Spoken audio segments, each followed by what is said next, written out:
Good evening and welcome to this England Football Learning webinar. Really excited about tonight's session, which is going to talk about and cover how might you, the coaches, develop a 6-week training plan to support the development of your players. Really excited to be in the room with two colleagues tonight who, in the planning of this, been really sort of impressed and learned myself on the quality of the conversations that we've had and that we're going to share tonight. My name is Chris Lowe. I'm a coach development officer in the West Midlands, and I'm also part of the FAPE team.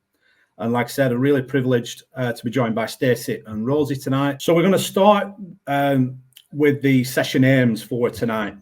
The first one being that we want to help you to be able to identify the short-term program goals and how you can sort of identify and create them. We want you to think about and be able to help you relate outcomes to the age and stage of your players to help you to put it into a real context for yourself. And then ultimately, we want you to be able to plan individual session objectives across a short-term program. Currently, some of you may plan your sessions in what we call a microcycle, which is 1 week worth of training sessions. What we want to promote tonight is at the bottom of your screen in terms of that Meso cycle, also known as that short-term program, 6 weeks worth of training session, where we can really dig deep into learning and dig deep into topics across that 6-week program. The first example, you've got 6 weeks there, 1 week of in possession, and then the following week out of possession. And it's got that same session, but with a different outcome with your players. So that's one way of doing it. At the bottom, you've got 6 weeks there of in possession. And that's where the coach uses that step principle that we're going to touch upon later. And Stacey's going to really look at that. And in terms of that challenge level, provide opportunities for players to sort of link that learning, but also develop that learning, stretch and support our players. So just moving on to sort of that next slide. And again, this sort of just highlights the benefits of those 6 sessions for us. First one being that it allows them to connect their previous learning experiences. That consistency in your coaching messages, so you can really focus in on a couple of those main messages. And then also it gives you the opportunity to stretch support, dial support up, or reduce that support for your players. And also a big thing, especially for grassroots coaches and coaches across the board, it allows you to reduce your planning while you're linking those practices together. And then it also allows you, as that coach, to link your previous reflections to up and coming sessions. There we are. So I think what's been beneficial for me in my, I guess, experiences of coaching so far is that final one there. So example 2. So I think what's worked quite well is like with the 6-week program, supporting like students within schools. So I know I've seen in the chat we've had some teachers, and I think by having like a theme across like 6 weeks or link into the school term works really well for consistency for players. Now where it says in possession just for that 6 weeks, for example, there may be other elements within that you might actually also support them with. So it could be in possession, but there may also be an out of possession principle that you're trying to support at the same time. There is quite a few of the coaches coming through about, you know, they do planning blocks of learning, and there's quite a lot of reflection.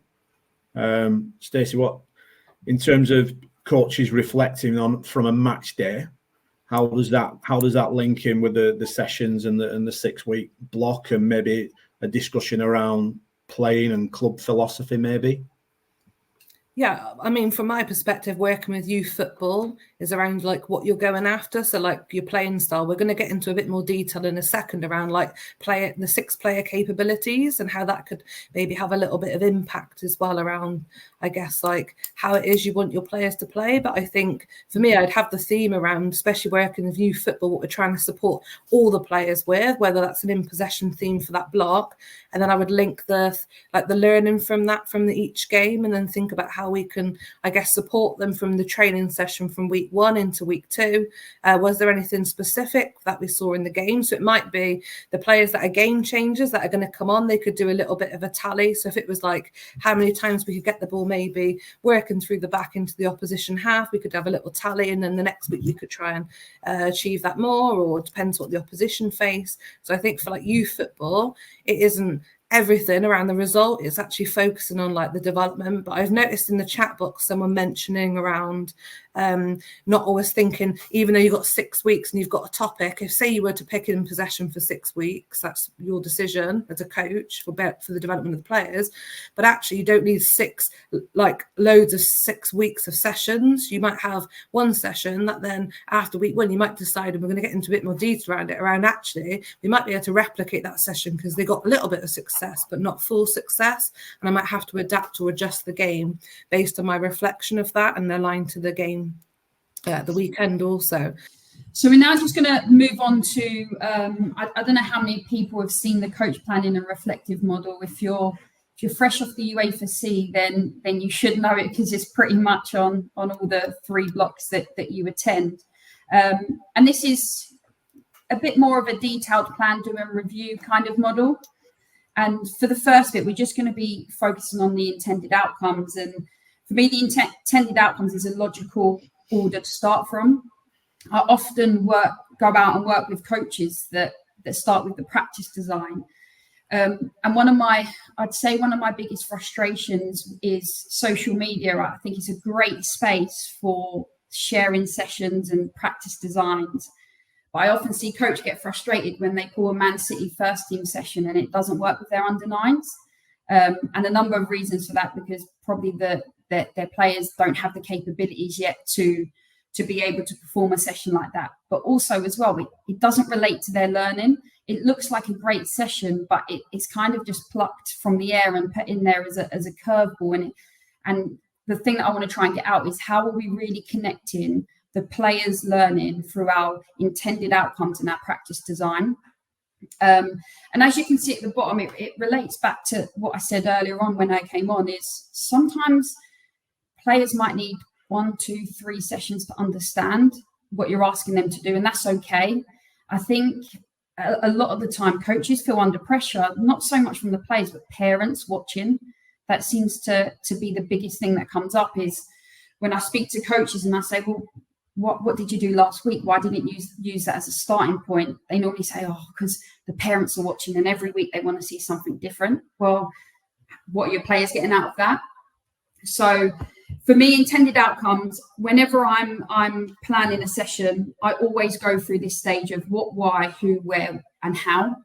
And in the middle, I put strategy, but that can relate to your 6 weeks plan. It might be your curriculum that you have to follow. The strategy might be your game model. And now, hopefully, for those that are already following our England Football Learning on social media channels, the website, if you don't already, please sign up because you get access to lots of great stuff. And what the team's done across the country through FA England Football Learning, the team have produced some 6-week session programs to hopefully support you. Now, they will be coming out across the season. So the first one got launched this week. So the focus is turning and dribbling to score. So hopefully we're going to add this in as a handout also for you to have for those that have not yet got this or had their hands on this already. And also we'll make sure that you get access to this. But it's all on the website. The first one's around turning and dribbling to score. So just to take you through, it's 6 weeks around turning and dribbling, and it's just some session games to try and support you with some little outcomes around what you might be trying to support your players with. There's some arrival activities in there, and then some progressive games. So there's some games from week 1. You'll see week 2 there as well. Moving on to week 3, and you'll notice a subtle progression with like maybe numbers and different elements, but the games will link together throughout. And also, of course, the learning theme stays the same to support the players across that. And then we're working on week 3 and week 4. So around passing and moving, dynamic turning to play forward.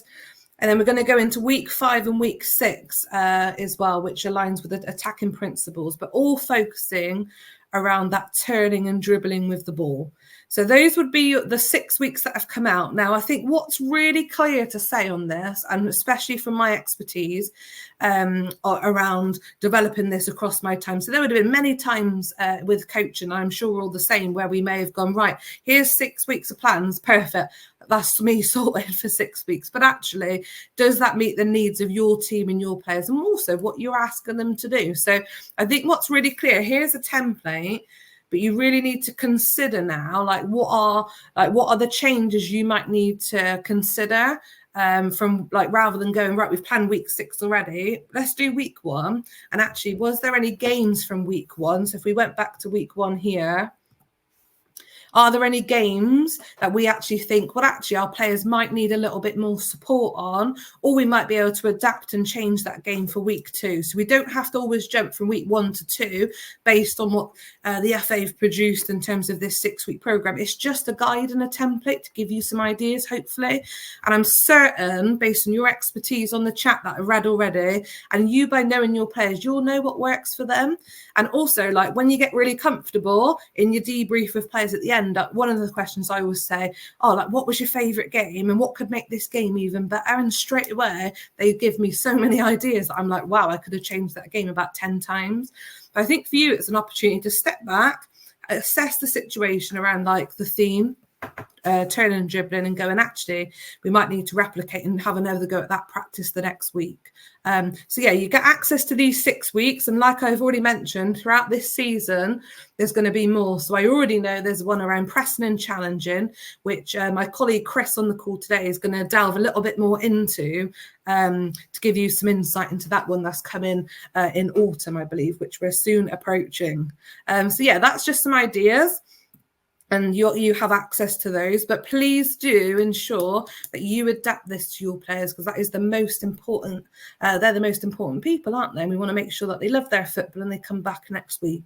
So we're just going to sort of move on and just sort of shift the dial a little bit and ask you to consider what do we do and how do we do it and use in that holistic approach when planning. And so we're just going to take you through a planning process. Now, prior to working with the FA, I was a PE teacher. And this is a process which, for myself, is really simple. And it also looks to develop groups holistically. And as we talked about there with Stacey, aiming to develop those players and people. So it's a nice, simple process that we like to use. And we use this with teachers with our work in the FAPE team. And that first step is to realize the process that we go through. So the medium-term plan at the top, that could be our 6-week program in grassroots football or the teams that you're working with. And from that medium-term plan, we then go into the short-term plan. So what is it that overall we want our players to develop? And then we think about that specific session. What do they need to get out of that session? And then we think about our activities that we're going to do within that session itself. So first of all, ask yourself, what is the overall goal for that group that you are working with over that 6-week period, or even longer to begin with? The example here. So this is a year 6 class. So this could be an under 11 team. So in that term, that block, you are looking to improve their attacking and defending principles whilst also developing effective teamwork skills. So this is purely not based around a technical or a tactical element. We're looking to develop elements of the psychological and also the social corner. It could be your team struggles with teamwork, maybe resilience. Do you include that in your long-term plan? So from that long-term plan, it could be over the season. What are you going to focus on over the next 6 weeks? So here, we're looking at developing their thinking skills and their social and emotional skills. So that could be a real priority for your team. And there's some building blocks to learn in there that with the bullet points that you can use as your coaching points throughout those 6 weeks. Notice some there about being respectful, displaying fair play, speaking in a really positive manner. They can be really powerful when you're talking to your players. Do you have those as outcomes in your sessions and over that 6-week block? And then in the middle, yeah, this is from the PE landscape, but this can be transferred easily to football and your grassroots club. In the bottom left-hand corner, there's a program called the Premier League Primary Stars. They've got a value of being connected. So this could replicate itself in your club's coaching philosophy or even your own coaching philosophy. And in the bottom right, those are core values from a school. So can they be transmitted into your sessions? The second step, what are you going to focus on specifically in that session to help you meet the overall medium-term 6-week objectives? So again, the top, that's my long-term plan, or it could be over a season. And then we're looking at that 6 weeks. And this is my short term. So this is what I could be doing with my players on a Monday night. So I've been looking about the thinking skills, getting to think about the distance to teammates when they're defending. It could be your teammates struggle with communication and giving your other players really good information, and also speaking in that positive manner can have real impact if you include those in your learning objectives. It's at that point then I think, right, what do I want to get out of the session? It's now the what. So that process that Rosie talked about earlier can be powerful here, and it's just broken down into a six-step process. So the games. So if you go back to what my outcomes were, providing teammates with good information, speaking in that positive manner, distance to teammates. So we've identified 3 games there. The 3 in a row can work really, really well on communication skills, verbal, non-verbal, problem solving, things which are really important when we're talking about defending. Then we can incorporate a game. We've got Bulldog at the bottom here. It could be other games where we can start to think about distance to teammates when defending. And then the top right-hand corner, we've got some parallel invasion games. So on one pitch, it could be football. On the other pitch, I noticed on the chat before, some of you introduce ball in hand first when you're incorporating new tactics and new games to them. So they can be really, really powerful. And then how do we adapt that to meet the needs of all? How do we adapt our activities? How do we manage difference? Quite often we do this through the step principle. And I know Stacey's going to go into a little bit more detail about that step principle a little later on, but that's how we challenge and support individuals through that process. It's also important as coaches that we assess the learning that's going on. We reflect. Rosie talked about that in her process, and then we can sort of assess that learning, and then we can measure how we need to progress, whether we need to stretch, whether we need to support, and we can do that through the outcomes that we've talked about and we've shown. Observing pupils, stepping back, watch the players, learn. What do they need? What do they want? And at certain times, that might come through peer feedback, and get players to reflect on the sessions with their friends. So how can we help individual players? So hopefully you know them best, and if you don't, it's an opportunity to try and get to know them. So we've heard the phrase person before player around, and we've got the 4-corner model here. Now I just want to emphasize that this 4-corner model does not work in isolation. So all of the elements make up the person. And at different points, for different reasons, we all need different things, and changes and challenges happen to us with young people and also with us as adults. So they all impact each other. So we're not thinking of it all the time in isolation. But what we're going to make sure you get access to is this, which is some questions just to consider. So when we're thinking about individual development plans, it's not just thinking about actually what do the players need to get a little bit better at, the even better ifs, but it's actually also considering what are their super strengths, because we want to really push those and support those and get even better at those as well, and make sure that the players feel good about themselves. So I just wanted to emphasize it's not in isolation, but they all support and I guess help and impact each other in different ways. I think what's really key is about linking to what Chris said. So where you're thinking about the whole group, we've now got individual players. So when I'm planning my session, so you've got the topic of the 6 weeks, you've then got the micro session, which is that week. Okay, you're then going to pick whatever it is the coaching points that you want to get out. So you might decide, as an example, you're going to be working on a technical and tactical aspect of pressing to win the ball near their goal, as an example. But then within that social, you might actually try and support certain players or all players with their communication skills. So very often you hear going to work on communication, but actually, especially with young people, just by supporting their development of trying to use people's names. So that one session, we might have a technical tactical focus of trying to press them in the ball in the microcycle. On that day, we're going to do games that align to that. But also within that, I might have players that actually don't use each other's names. So I want to work on that, not just communication, I want to use names.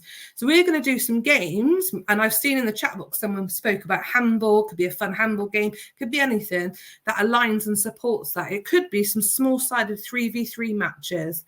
But actually, I'm going to, within my planning for that week, I'm going to plan Stacey, Chris and Rosie. They're going to go together as a team, not for a technical and tactical aspect for this one, but actually it's because they don't really talk to each other much, or I want them to use each other's names. And actually Stacey's not so confident to talk to the whole group, but within a small three, she might actually answer some questions in a Q&A. So it's starting to get you to think about, actually, when you're planning these games, are you considering why it is you've planned? So is it we're just playing a 3v3 game with high press, or actually have we considered the individual needs of our players? So is it Stacey's against Chris for a physical challenge?